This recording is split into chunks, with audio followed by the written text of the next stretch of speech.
ఇక్కడ Telugu Desam, Janasena, BJP cadre ఎంతో కష్టపడి పనిచేశారు.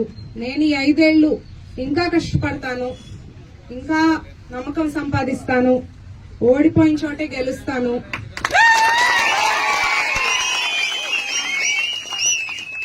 నా మొదటి కార్యక్రమం ఇక్కడ రేపు జూలై 1న డాక్టర్స్ డే సందర్భంగా ఇక్కడ ఒక mega medical camp పెట్టబోతున్నాము.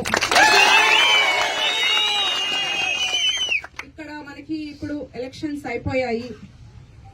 TDP, YCP, Congress కాకుండా ఇది నేను నా దర్శి ప్రజల కోసం పెట్టబోతున్నాము.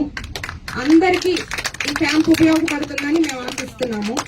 ఇలాగే మేమన్ని దర్శిలో మంచి కార్యక్రమాలు చేపడుతూ వైసీపీ ప్రభుత్వం చేసే కక్ష సాధింపులు కాకుండా ప్రజలకు అండగా ఉంటూ మీకు ఏ ఇబ్బంది ఉన్నా ఒక ఫోన్ కాల్ దూరంలో